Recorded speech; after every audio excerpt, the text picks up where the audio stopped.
Good afternoon, everyone. Welcome to today's Conversation at Noon. My name is Rebecca Tabor-Conover. I'm head of public programs here at the Connecticut Democracy Center. As you may know, the Connecticut Democracy Center is a nonprofit organization who operates Connecticut's Old State House on behalf of the Connecticut General Assembly. Today's program, we're very excited to welcome 4 recently retired members of the General Assembly as they reflect on their years of public service and plans for the future. Today's program is entitled From Public Service to Private Life. I'd encourage you as you watch today's program to share your comments and ask questions in the comments section. I'd like to start off by introducing our 4 panelists who are joining us today. State Senator Len Fasano represented the 34th Senate District communities of Durham, East Haven, North Haven, and Wallingford for 17 years. He served as leader of the Senate Republican Caucus for 6 years and established an urban affairs initiative within the Senate Republican Caucus. He's the co-creator of the bipartisan roundtable on hospitals and healthcare. Senator Fasano is the president and founder of Fasano, Ippolito, Lee, and Florentine, a law firm with offices in New Haven and Branford. He is also an East Haven business owner. Senator Fasano earned his Bachelor of Science degree from Yale University, a Juris Doctorate from Quinnipiac Law School, and a Master of Laws in Taxation from Boston University Law School. He has spent all of his life in New Haven and the surrounding communities and currently resides in North Haven with his wife, Jill. State Representative Joe Aresimowicz represented the 30th House District, which includes Berlin and Southington, for 17 years. He served as Speaker of the House for the past 3 years, having previously been House Majority Leader. Honorably discharged from the United States Army Reserve, where he served as a combat medic for almost a decade, Veterans Affairs were an important focus for him, and he was a longtime member of the Veterans Affairs Committee. Prior to being elected to the legislature, Representative Aresimowicz served 3 terms on the Berlin Town Council. He's the head coach of the Berlin high school football team and has directed Berlin midget football for the past 18 years, as well as coaching various other teams. A lifelong Berlin resident, Representative Aresimowicz attended schools in Berlin through high school, and he and his family currently reside in the town. State Representative Russ Morin represented the 28th House District in Wethersfield from 2006 until 2020. Most recently, he served as a Deputy Speaker of the House and as a member of the Finance, Transportation, Public Safety, and Legislative Management Committees. Representative Morin attended Wethersfield Public Schools and is a graduate of Wethersfield High School and E.C. Goodwin Technical School. He holds a state food service certificate and worked as a chef in the early 1980s. He's a member of the First Church of Christ in Wethersfield, serving on a variety of committees, and as a volunteer team leader preparing and serving meals at the South Park Inn Shelter in Hartford. Representative Morin is a former officer of Wethersfield Little League, as well as a former soccer and basketball coach. He formed the Wethersfield We Care program that raised funds and collected goods that were shipped to members of the military in Iraq, and the Russ Community Chest, which has raised money to benefit disadvantaged youth. And then last but not least, I'd like to introduce Representative Gail Lavielle, who was first elected in 2010 to represent Connecticut's 143rd House District, which includes most of Wilton, the eastern part of Norwalk, and part of Westport, west of the Saugatuck River. Most recently, she served as an assistant Republican leader and the House ranking member of the General Assembly Appropriations Committee. Representative Lavielle has over 25 years of executive leadership in the business world, as well as experience teaching at the university level. Prior to her election to the General Assembly, Representative Lavielle was active in public service on both the state and municipal levels and served on the Connecticut Public Transportation Commission, Wilton's Board of Finance, the state's Advisory Council for Professional Standards for School Administrators, and the Governor's Task Force on Rail Station Parking and Access. She was a founding member of the Norwalk River Valley Trail steering committees. Representative Lavielle holds an MA in French from Yale and a BA in English from Cornell, as well as an MBA in finance from UConn. A former music critic, she wrote reviews for the Wall Street Journal and is the author of a book on opera. She lives in Wilton with her husband, Jean-Pierre, her husband of more than 30 years. Thank you and welcome to all four of our guests today. We're so delighted to have you with us for today's program and reflecting on your years of service. One thing that kind of struck me as I was introducing all four of you is how involved you all have been, not just as members of the General Assembly, but also as just community members being involved in your towns and in local issues. I'd like to start off by asking, how did you get involved in public service and what made you decide that you wanted to have a role in the General Assembly? And maybe I don't want to put anyone on the spot, but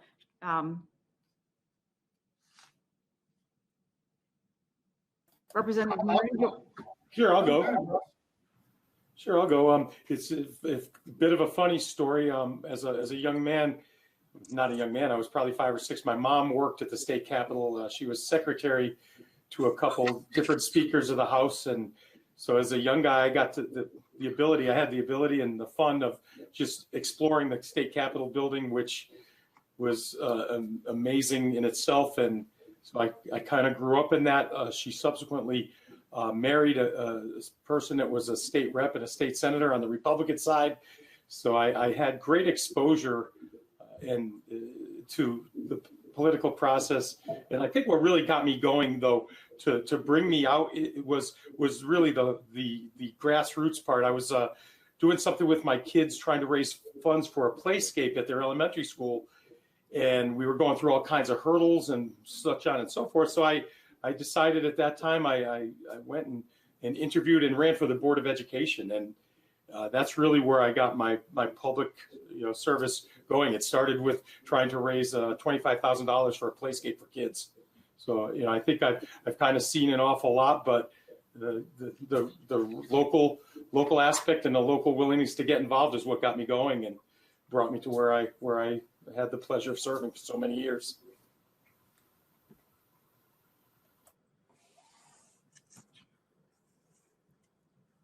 Len, we can switch over to the Senate. I don't want the House to dominate the early goings. Why don't you go ahead? Well, I was never, I never ran for any other office but state senator. But I think what got me started, I was always interested in politics when I was a kid growing up. And I always wanted to be involved in a community. And I started to get involved in my community, in the land trust in East Haven, for example. And then I got involved in a mayor campaign local. And I realized how much you can do in government. When I decided to run for state senator, I wanted, if I was fortunate enough to win, I wanted to see if one voice could make a difference.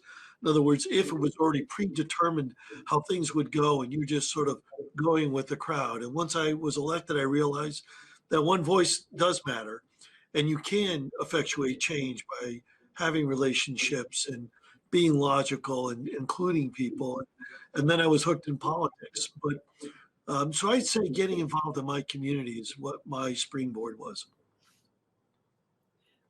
Representative Lavielle.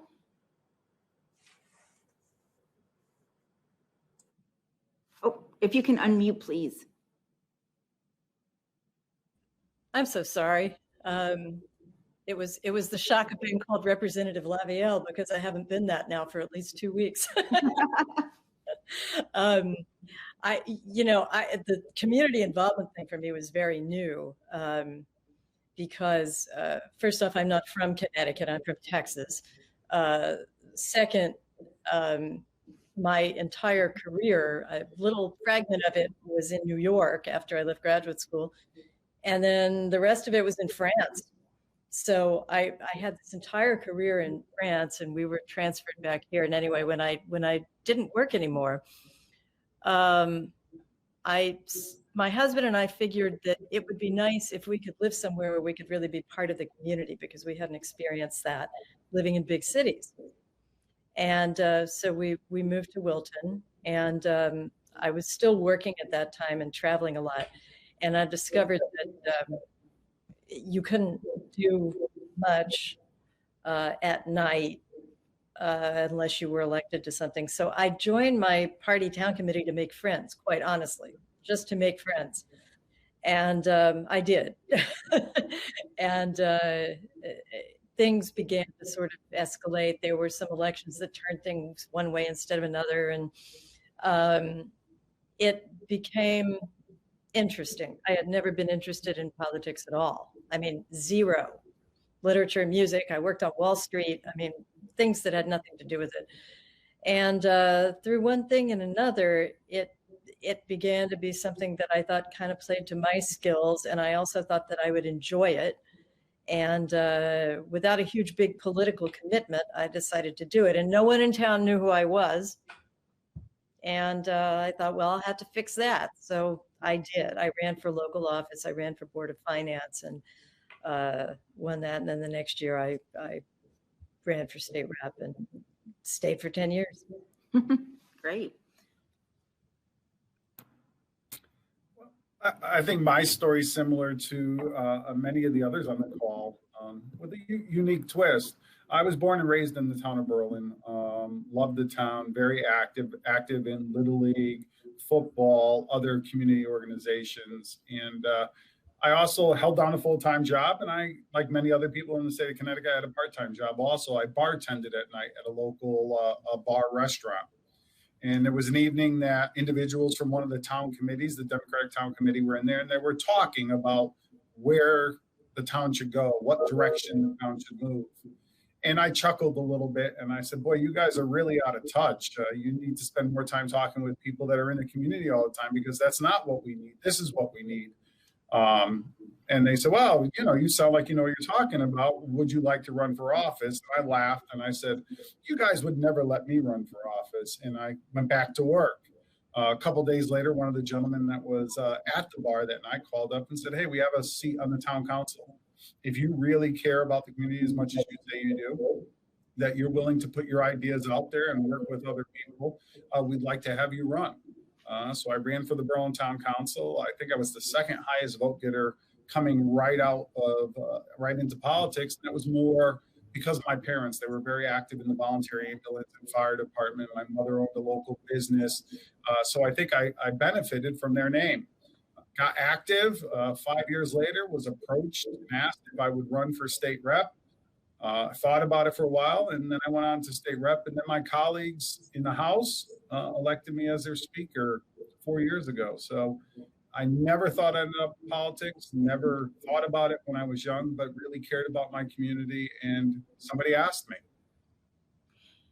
It's interesting. I remember hearing that story from Secretary Merrill of just how she got involved in politics, that she was asked. And so I would ask all of you, what kinds of things do you encourage your constituents to do or wish they would do to be more civically involved?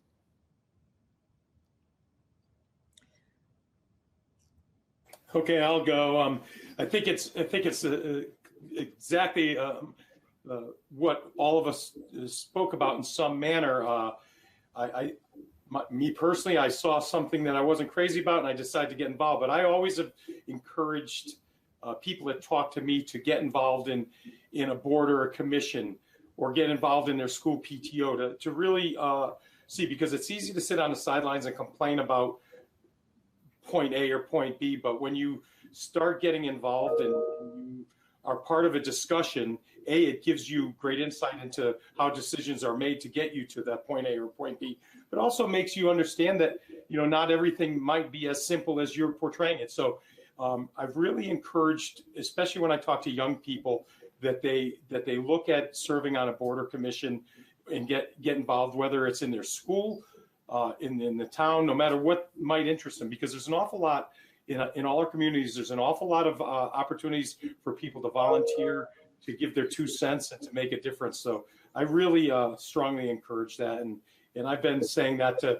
people ever since I I went from Board of Ed to Town Council to Mayor, and then to this seat. So it's been a long time, 25 years, and I've been talking pretty much that same thing when people ask me how and why did you get involved.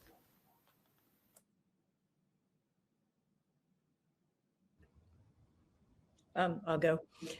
I think, you know, there's a, we make certain assumptions about things, particularly recently, that, for example, everyone, regardless of who they are, what they do, what they've been doing, they should be voting, they should be running, they should be getting involved in things. And I would say we have to realize something, that if people do all those things and they're not informed, then we have a bigger and bigger electorate, but it's not an informed electorate. So the first thing that I would say to people is, get more information, find out how things work. If you don't know how the government in your town works or the government in your state works, call your state rep, call your town committee, call your first selectman's office. The interesting thing is that if you're curious and you're not antagonistic, but you really have something you want to learn and something to contribute, you'd be amazed at how welcoming these people will be and how willing they will be to talk to you. There was one of the greatest pleasures that I had in office was actually being able to educate people about the legislative process. And there were people who really wanted to learn, and they were very surprised in many cases about how it worked. For example, people don't realize that all the drama that you see on the House or the Senate floor, all the decisions have been made first. Very rarely are they made on the floor. But people don't know that. They don't know what the process is. So I would say that people should be informed before all else. And also, you know, some people aren't comfortable with public life. They're not suited to it because it's not their temperament. So I would say, you know, get informed, look at it, and understand what it is. And then even if you don't get involved, at least you'll know a lot more than you did before. And just as a follow-up to that question, Representative Lavielle, and to all of our panelists, you know, what would you suggest to constituents as the best way for people to learn about what's going on in their state government? So I would say, I hate to say it this way, but you know, we have this thing called Capitol Report, which is what a lot of us look at, and it's actually pretty good. It's like the Drudge Report at the federal level, state level, and you could Google Capitol Report, and that kind of lists a whole bunch of articles. That's certainly one way of knowing what's going on or what the conversation is. Read it for knowing it's still news and you need to find out more detail. But if there's a topic that's being talked about at the Capitol vis-a-vis through this Capitol Report, call your legislator and find out the real scoop on it. Not necessarily what you're reading, but find out whether it does have legs of a bill that's moving or what you could do to help the bill or to stop the bill, whatever it is. But that's a real good breadth of what is going on in Hartford. Certainly you could watch the CTN, but it's tough to watch a whole hearing to understand what's going on because they go on forever. And obviously watch the news and stay in the local news on your station to find out what's going on. And if you're curious, call your legislator up, both sides of the aisle if possible, so you get a breadth of the issue. Those are things I would think that could sort of cheat notes by looking at the Capitol Report, but that's where you could find out at least what conversations are taking place. Great, thank you. And kind of a follow-up question that came in from the audience from Kate. How long should someone spend doing their research and becoming involved before running for office? I mean, I think that's really up to the individuals. I just wanted to add on to what Len said also. We have a very robust website at the Connecticut General Assembly. It's cga.ct.gov. And when you hear about a bill, it will typically give you a bill number. It's either House Bill 5,000 and something, or Senate Bill 5, or below the 5,000 number.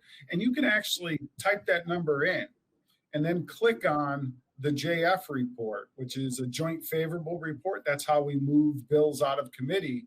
And you can go through and read the testimony of people that testified in favor and in opposition too. And then you could reach out to your reps. I don't think there's any one answer to how long should you spend doing research. before you run for office. You should have some familiarity with the issues. I think once elected, it really is, and I think everybody on this conference will say, it really is a crash course. We are required by nature of it to be a part-time legislature with full-time issues. And we have to really get a handle on all of them. And then some of us are lucky enough to be a committee chair and we become experts in some. So there's no rock solid answer. I think Len is absolutely right. You should get both perspectives and reach out to reps from both sides of the aisle or senators from both sides of the aisle and read some of the information that's currently available on the website. We are really lucky. We have one of the best websites in the country to provide you the information on what issues your legislature is debating. I would agree with you on the great website. We just did a training with that with our staff, and it really is an amazing resource. This question is for all of our panelists, which is, what surprised you most when you were first elected to the General Assembly? Well, I'll keep informed and go first. I think coming from a municipal background where I was mayor at the time when I ran for the seat, and the proximity you had to your constituents and the ability for give and take, and then going to the state capitol where I was only 7.5 miles from my driveway to the capitol, but my constituents very rarely came to the capitol. So it was how things are disseminated, how the back and forth goes. Whereas when I was the mayor, people would be calling my house, people would be stopping me everywhere I went to ask me questions. When I got to the legislature, I was getting emails, and the committee meetings themselves are totally different and such, and the formality. And the thing that was my favorite part was the 3-minute time limit for public comment, because at the municipal level there was 5 minutes before and 5 minutes after, and due to the sheer numbers. But just how you think you're prepared. Like I thought, hey, I'm mayor of this town, this is going to be a breeze. But when I got up there, I saw I had to learn a whole lot more, and Joe is a great teacher. And it's just I think the give and take back and forth between myself and the constituents and how things operated. And honestly, the thing that surprised me, obviously, that I was not prepared for was the discussion between lobbyists and legislators. That's something that I had very little interaction with as a local elected person. So it was quite an awakening, and I learned an awful lot. I'd like to add in too, one of the biggest surprises for me, and again, I was new to politics, but I would pay attention to what was going on in Hartford. And it always seemed, if I watched the news or read the newspapers, that the Democrats and the Republican were just fighting. They couldn't get along. They couldn't come to the table together. And I thought that was disappointing. And when I got there, I was expecting that.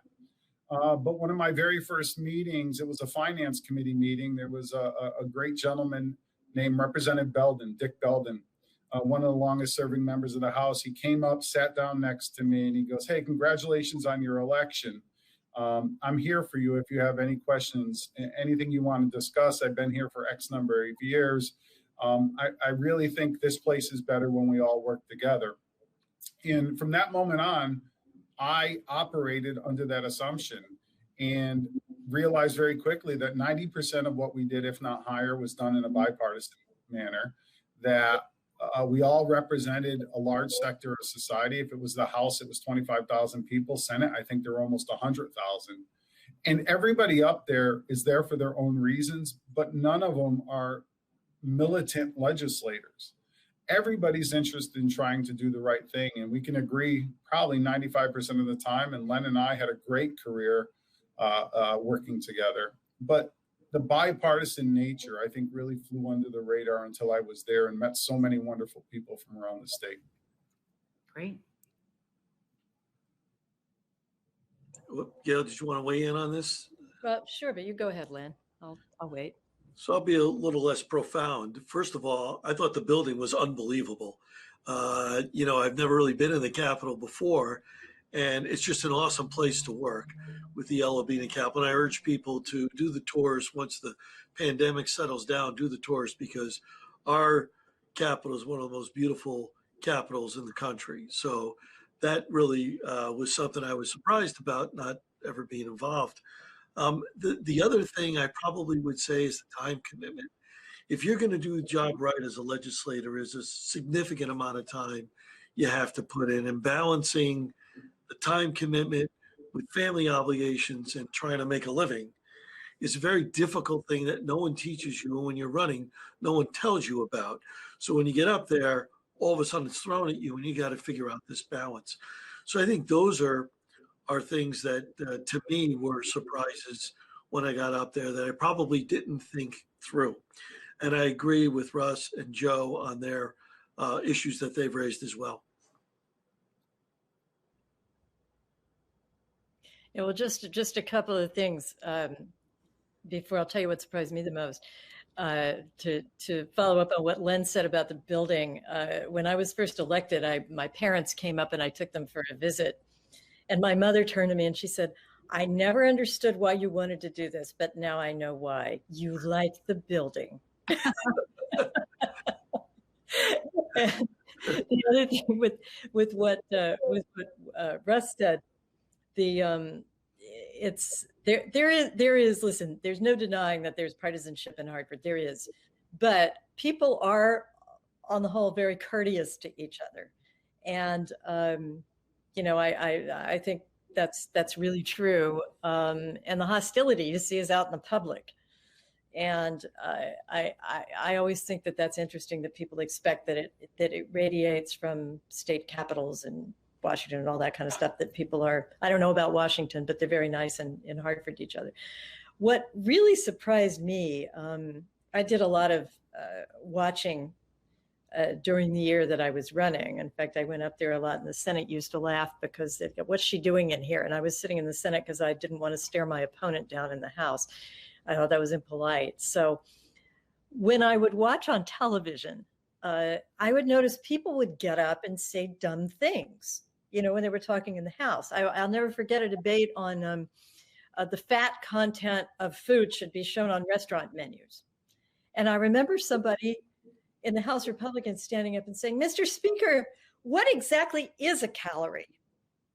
And you'd see things like this, and I had no idea to what extent protocol and the way that things work and how you have to get amendments done dictated how maybe you had to stretch out a dialogue. You had to take up more time because somebody was working on an amendment, and you couldn't just shut down the debate until the amendment was ready. So there was sort of a general agreement that everybody would keep it going. And of course there were more sort of, political reasons for doing things like that. But a lot of times it was just silly timing reasons. And so when people watch, they think that legislators are saying dumb things, but in fact, you're protracting the debate. And I always thought those things the choreography was hysterical. I really enjoyed it. Well, that is something that is new to me. And actually one of the questions that came up, which kind of follows up to what you were saying, is from Brian. And he asks, what is the biggest misconception about state government or the Connecticut General Assembly? I would say when we are in session, whether it's the House or the Senate, there's times that we're just not voting and the chambers are empty. And everyone's saying they're wasting time. What are they doing? They're a bunch of knuckleheads. How come they're not moving bills? What is this all about? But really what's happening is conversations are going on, mostly substantive, that makes bills go more quickly. Agreements are reached. Conversations are taking place. Maybe as Gail pointed out, amendments are being drafted that may be bipartisan amendments. So there's a host of things that are going on. The misconception is we're wasting time, when actuality is we're actually doing a lot of business that's out of the sight of the public in terms of getting things in order. And as Joe says, 90+%, and I would say 95, 96% of the bills passed by either wide margins or are consent bills, everyone agreeing. And that's because conversations taking place to make a bill more agreeable and adopting changes from those who may criticize. So I think there's this misconception when we're in session that we're not doing our job or not doing anything. Anyone else wanted to add anything to that? This is proud. I don't know. I think it's important to say. I think the misconception is that this is our full-time job and we earn six-figure salaries and we get state cars and all of that is absolutely not true. It's described as a part-time job. The base salary is about $28,000 a year, which, you know, is very difficult to live on in the state of Connecticut if you have a family and other obligations. We do not get a car. We all use our own personal cars. You are entitled to get a legislative plate if you choose. Some don't choose to do that. But it is a part-time job. We are a citizen legislature. And I think that's one of the misconceptions. We don't have huge staffs. I think speaking for both Gail and Russ, they share one staff person with 3 other reps. And that person is responsible for all the constituent services that we're not doing directly. So it's not a full-time job and it's not a very well-paying job at all. And, you know, Brian, that's a very good question, actually. You know, and one of the things and I don't know if it's because of what we're seeing nationally, but there's always I think, a perception that, you know, Democrats and Republicans hate each other and aren't willing to work together. And I know Len and Joe touched on it, but some of the best pieces of legislation that I ever worked on were a result of sitting down with my colleagues from both sides of the aisle and working things out. And that's one of the things I always talk to young people about when they came in to the Capitol, that you really do need to compromise and, you know, and listen to other points of views. But, you know, I'll say this, I enjoyed some of the most interesting and heartfelt conversations I had and friendships I've made in my 14 years at the state capitol were with people that weren't Democrats. And you know, I think people sometimes see the news and we would see a Len Fasano, Joe Aresimowicz brush up on whatever channel you were watching. But in all reality, I mean, there's when you're fighting for what you believe in, you're fighting for what you believe in. But, you know, I can say that, you know, there's a great respect and I think a great like amongst our colleagues. And I wish people knew a little bit more about that. They just see the negative stuff. Representative Lavielle, I think you were going to say something as well. Yeah, well, I would agree with what everyone has said, that and we said it before, but that everyone is really very courteous and respectful of each other for the most part in the Capitol. And it's not personalized there the way that some of the arguments you hear outside government are. It's really kept very very cordial. And what Joe said about everybody thinking that we are highly paid, and I will never forget going to somebody's door, ringing the doorbell in Westport, and the woman came out and she said, and I didn't have an American car. And she said, "How come you don't have an American car?" I said, "Well, that's my car." "I don't care. It's got a state license plate." I said, "Well, that cost me $14. And I think I'm going to take it off anyway. But it's a state car." "No, it's not." "Well, why do you have a driver?" And I said, "That's my husband." She just could not get it out of her head. People really do think. And I think the other thing people don't realize, it's a little arcane and procedural, but you know, in Congress, they have Senate committees and House committees, and the Senate and the House do very different things. But in Hartford, all the committees are joint. There's a House chair and a Senate chair and a House ranking member and a Senate ranking member. So everybody is together in the committee process, and the roles are quite similar. So I think that's also something the general public doesn't know.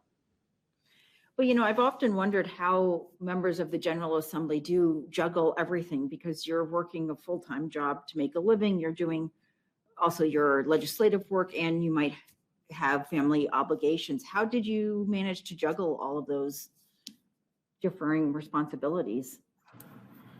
It came down to me, the support system.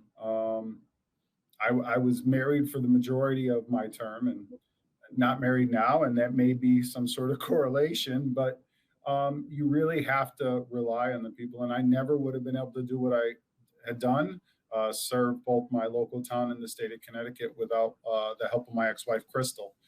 She really was the glue that held the family together, and she supported me in all aspects. I think it eventually got a little tiresome, but yeah, it's the support system. And it's the understanding of the family. Len briefly hit on it, but you miss birthday parties, you miss anniversary parties, you miss family get-togethers, because you want to be connected to your community, you want to talk to your constituents, and there's a lot of obligations for you in Hartford. Len and I and our caucuses did the first bipartisan budget in Connecticut history that excluded the governor. For Len and I, that took almost 6 months of all day, sometimes all night meetings. And if not for our family members, we would have never been able to do it. So it really is the support system that you have at home.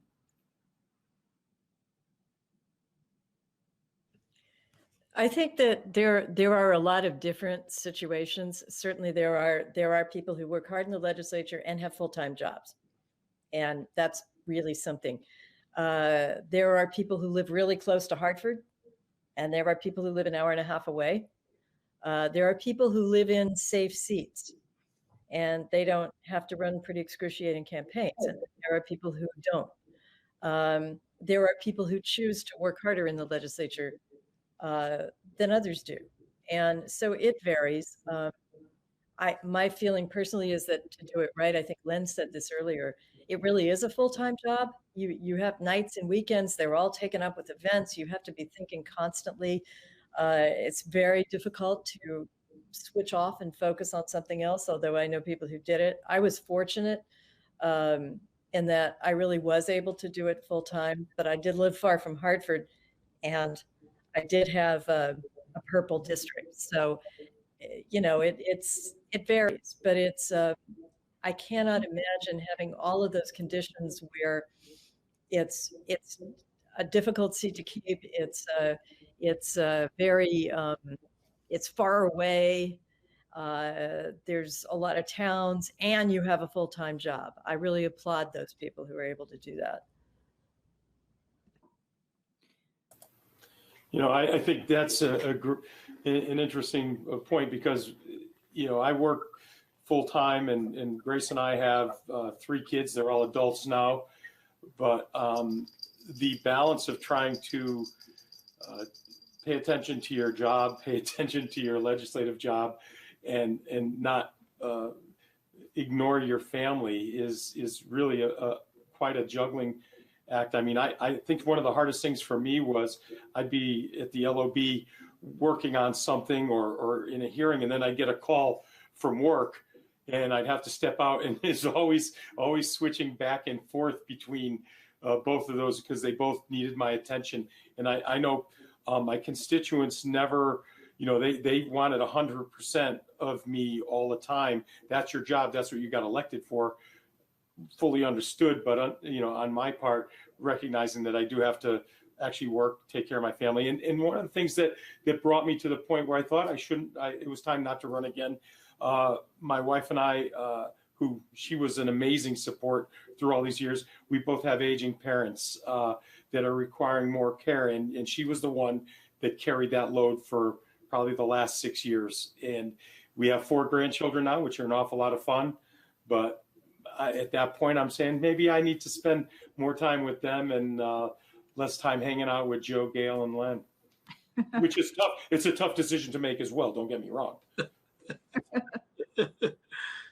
So yeah, I'll just echo everything that everyone said. I agree with all of it. I'm a lawyer by trade, and I actually started the firm a long time ago with my best friend since the 6th grade. And I think absent that relationship, I would not be part of that law firm because I used to be the rainmaker and I used to bring in a lot of business. And as time went on and I was in the legislature, I brought in less business, billed less hours. And I had a very understanding law firm, as I said, because I've known my law partner for so long. From a business side, I didn't pull my weight at all, not at all. So, but I was very thankful to have that liberty that they carried me in the firm. And that doesn't happen to a lot of people. So I've been very fortunate. And the family end, as everyone said, if your family's not behind you, you can't do this job, period. And the further you are away, there's demand. And as you grow in leadership from a regular member to a ranking member or a chairman to assistant leader to leader, that's when it takes an exorbitant amount of time, caucus management, calendar management, negotiations, and then pulling through for your caucus. That's when it's more than a full-time job, plus your district, plus everything else you have going on. Senator Fasano, just to follow up with that, I wondered for both you and Representative Aresimowicz, what impact, good or bad, was there on your ability to represent your own district once you took on leadership responsibility? Did it make representing your own constituents more challenging? You know, I would say it was more challenging because when you become leader, there's a lot more obligations that you have. As I mentioned, caucus management, which sometimes is some hand-holding, negotiating with leaders like Joe and Senator Looney, which takes time, nighttime and middle of the day time. So it leaves a little bit less that you could do in your district. So I think that is that you don't want to ignore your district, but I will say this: when the district does see your press releases as leader, see you on TV or radio, it's not a question of you not being around. They understand you have a different job and that perhaps you're not going to be as visible as you were when you're a regular member, but you never want to take advantage of that. You have to make up for that. But it just increases the stress and increases the time that you have to do it. For me, I guess it was a little more unique too, being from a district that was represented by a Republican for 20 years, coming in as the freshman Democratic representative. My first few terms, I had opponents and I did very, very well in the elections. I voted against some controversial legislation because I felt as though that's what my district wanted on that. But at some point when I got into leadership, I then was the majority leader of the Democratic caucus. And I always said that I would work with my caucus to get the bills to where I thought they were fair, and it struck a balance. But ultimately, I would vote on them, and I would vote in favor of them because that was my caucus. And it was the same when I was Speaker of the House. I would try to work on the bills to get them to a level where I thought they were fair. But ultimately, if they were on the board, I typically was going to vote for them. My district was not happy about that. My district wanted the conservative or moderate legislator that they thought they elected originally. And while a lot of my leanings were that way originally when elected, through the process of maturing in the legislature and becoming a leader, it really did change. And ultimately, my last two elections, I had essentially people with zero experience in any type of government. Both happened to be younger people, and my district showed their displeasure. My last election, which I announced prior to was going to be my last election, it went into recount, almost 50 votes. So for people in purple districts, I guess the term, if I use Gail's term, really have to have the balance, and their ability to be a leader will ultimately give them difficulty at the ballot box. Thank you. And with the recent pandemic that we're still part of, how did your role as a legislator change as a result of the COVID-19 pandemic?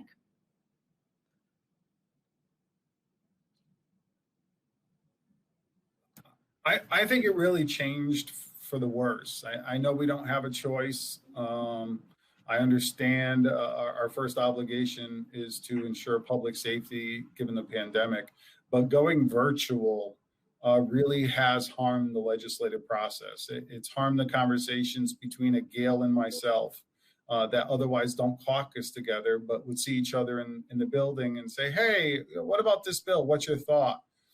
As much as I like to believe we're all glued to the computer screen and on the Zoom and listening and following attentively, I don't know that that's always true.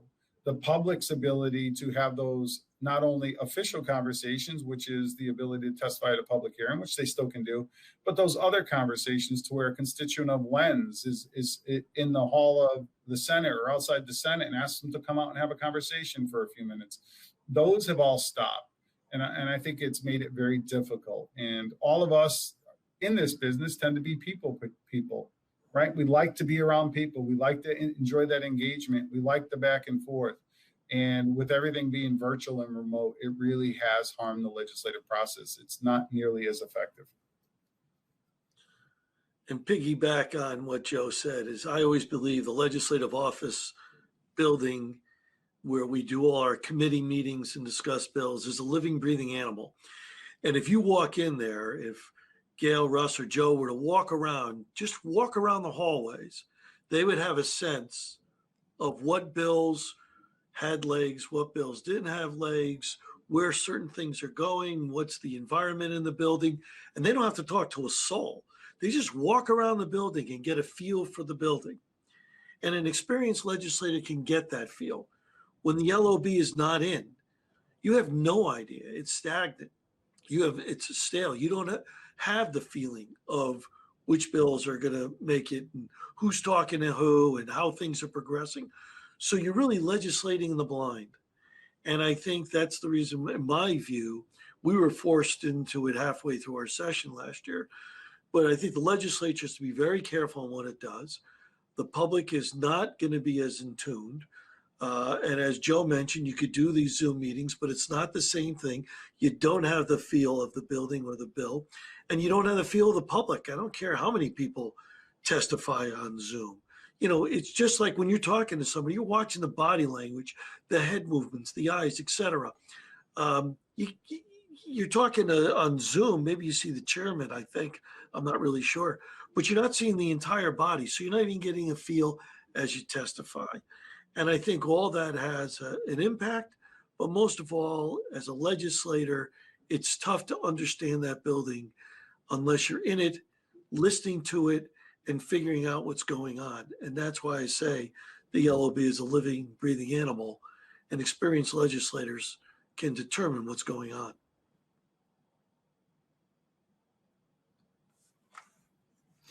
Let me ask all of you, and maybe we'll start with Representative Lavielle first. But how did you decide that this was a good time to make a move to other pursuits? All of you have been longtime legislators, and what are your plans? What are you going to do next? Are you staying in Connecticut, traveling the world when we're able to leave the front door? What are your plans? Yeah, that front door thing is important. I decided about 4 years ago that it was going to be 10 years. And really the primary reason for that was it is so consuming to do this properly. And I found that I was thinking about it every minute of every day. If we went away, which we didn't do very often, if we left the country, I still was in it all the time. I had the computer on all the time. And I just felt like if I took my eye off the ball, I would totally lose touch.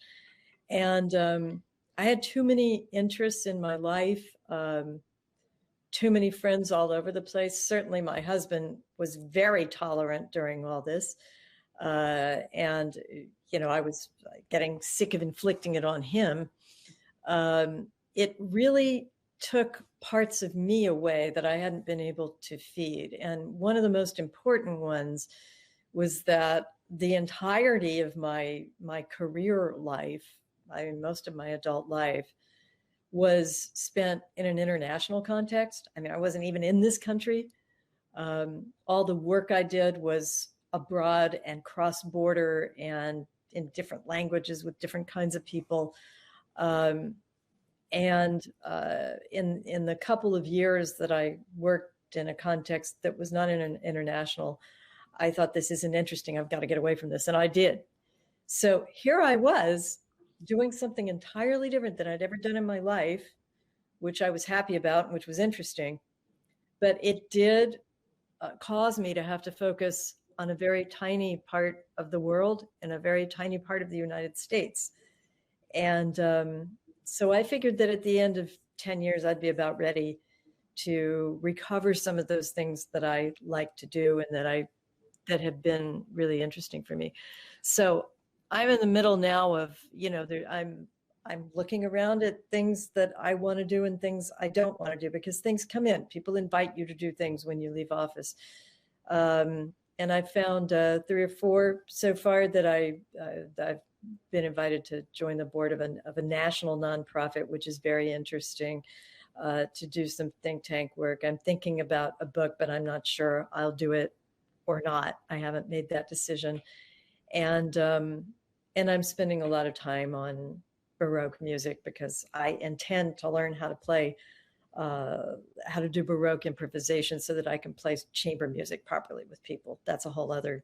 Oh, fabulous. Well, and the first thing I did when I left office was read a book, because it was very hard to read doing all this. Great. Well, perhaps we'll have you back to do a concert for us next time. I wouldn't advise that, Rebecca. You'll lose all your audience. Just as long as Russ sings. Sorry? Just as long as Russ Morin sings. Exactly. Yeah. I'll remember that. Representative Morin, why don't you tell us, why don't you go next in the lineup? Sure.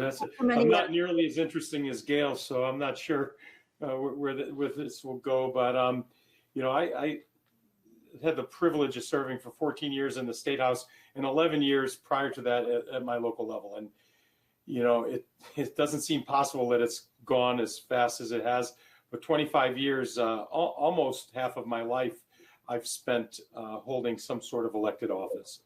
I've very much enjoyed it, but there's a price that had to be paid. And as I mentioned before, one of the reasons I recognized it was time to go, there were a few reasons. One was that, I'm committed to my family, and I know my wife was carrying an unfair burden of having to take care of everything. The other part of it, I knew Joe was going. I didn't want to serve if Joe wasn't there. But, I think I had a great opportunity. And after 14 years in the state legislature, I was at the point I always said to myself, you should go before people want you to go. And there might have been people on this conversation that thought I should have gone 10 years ago. But I think, I think it's good to have fresh ideas. I think it's good to have fresh leadership and different voices. And that's really kind of what steered me to go. But I won't lie to you. I miss it. I miss, I guess I wouldn't miss all this Zoom stuff, but as Len mentioned, walking through that building and talking to your colleagues and learning and giving your 2 cents and sitting down with lobbyists and trying to figure out where they're going on both sides of issues. I definitely miss that, but right decision. And I certainly am enjoying having more time with my grandchildren. And yes, Gail, I've been reading an awful lot, and it's very pleasurable. And if this is the end of it, I'd like to thank you for hosting this. This is a very, very good program. Thank you. We'll be wrapping up in just a couple minutes. How about you, Senator Fasano? I think Russ said most of what I was going to say. I think it was the right decision for me, but I miss it tremendously. What's in store for me? I mean, I'm sitting here before we got on Zoom. I'm writing a brief. After being a legislator, now to write a brief, it's not nearly as exciting as being in a legislature. I can tell you that. But I'm going to not have to, but I'll go back to being a lawyer. But I want to still be involved in policy someplace, somewhere. I don't know where that will end up or where that will lead me.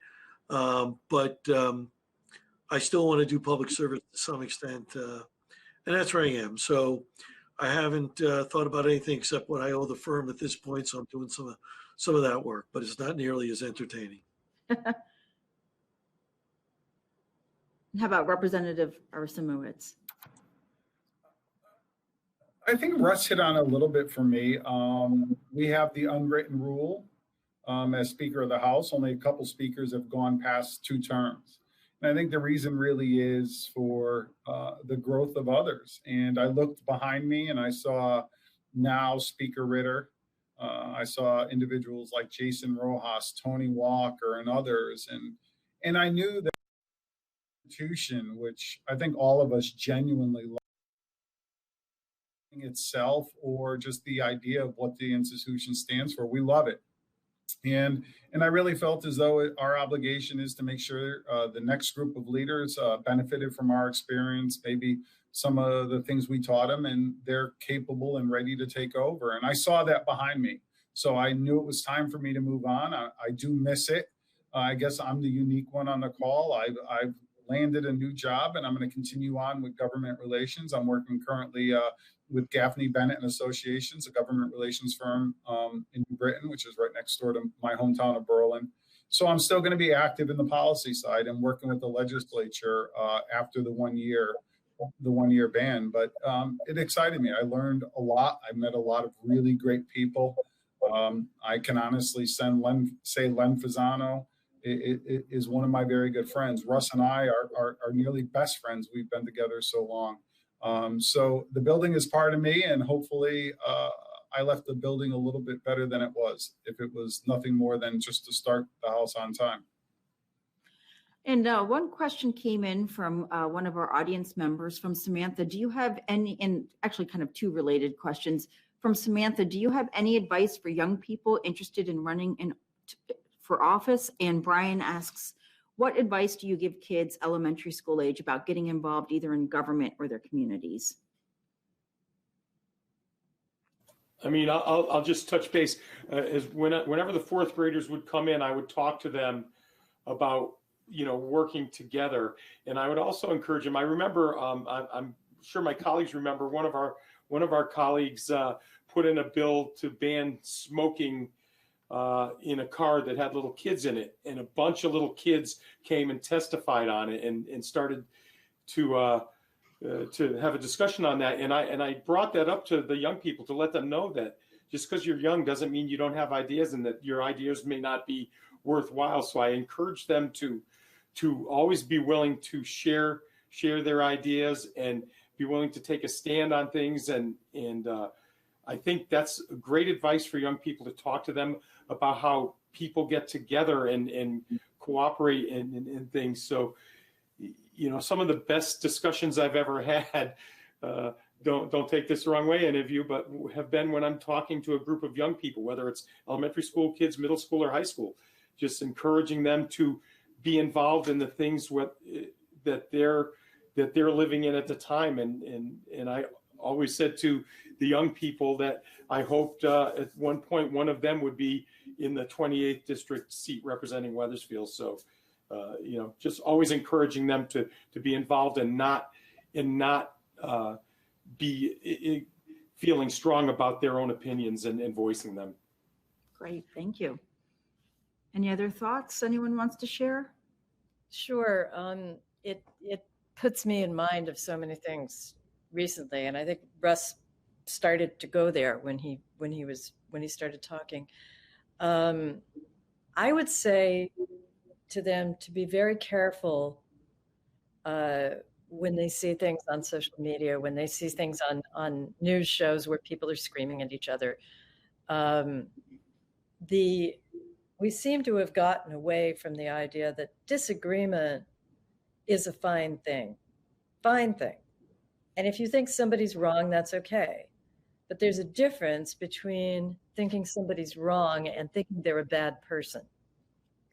And disagreement can be very, very constructive. You can make great change by disagreeing with someone, having them disagree with you, listening to each other. Each of you changes your mind a little bit. That's what disagreement does.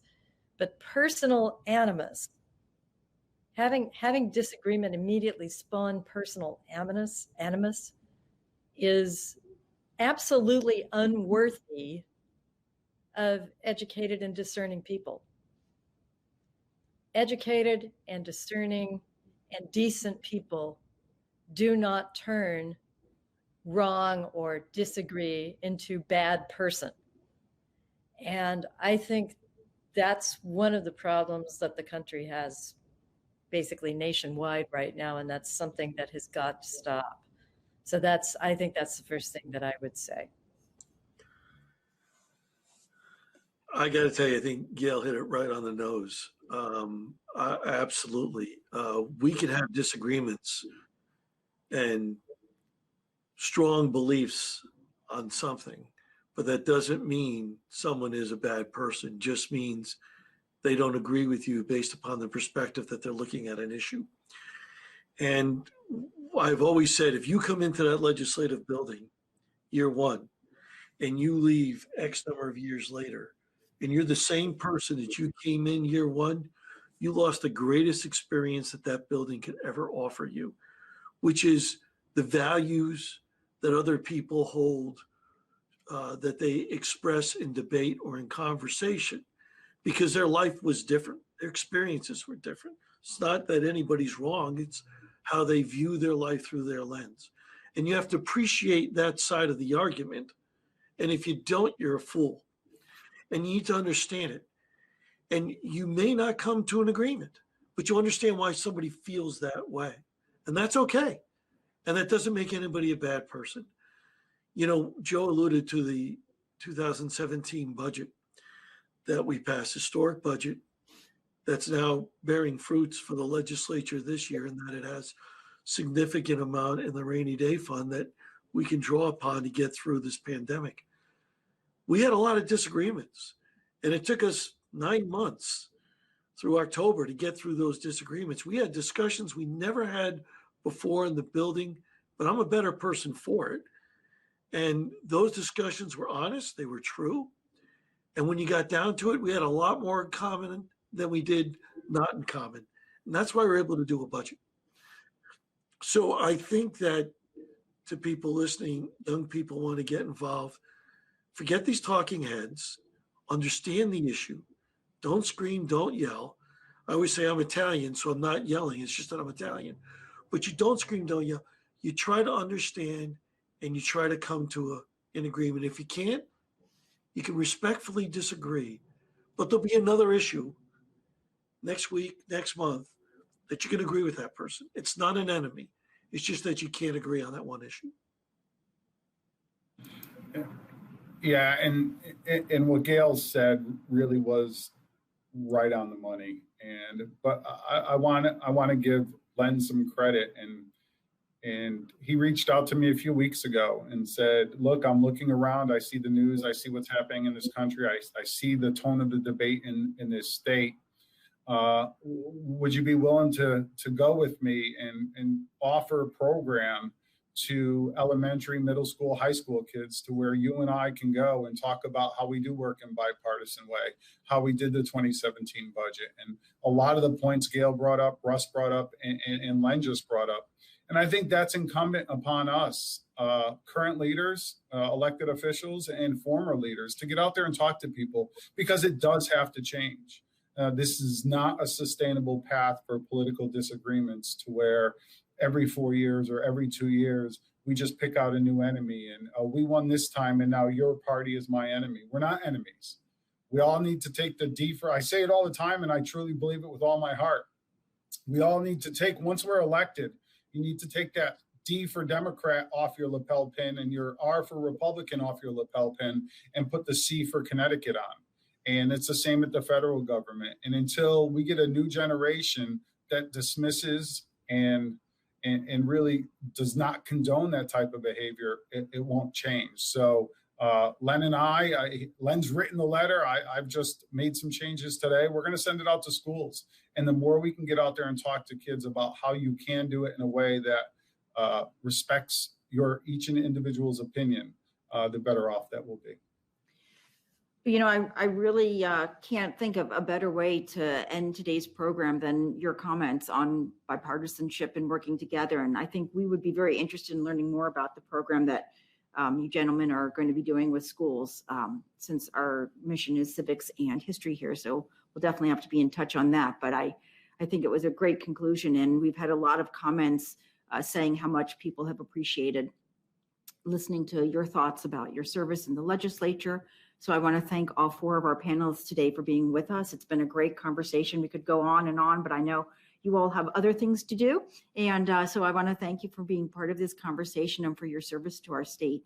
Thank you so much. And I would encourage all of our audience members if you have not had a chance to please fill out our surveys, which you can find in the description section of about the programs. And I would invite you to join us for our programs coming up in February. We have a great slate coming up on February the 4th, a program at 3 o'clock called Legislative Landmarks, Gradual Emancipation, which is what happened here in Connecticut.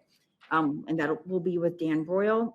On the slide should read Wednesday, February the 17th, because we changed it. It is not the 18th, it's the 17th at 6 p.m. Oh, excuse me, I'm totally messed up here.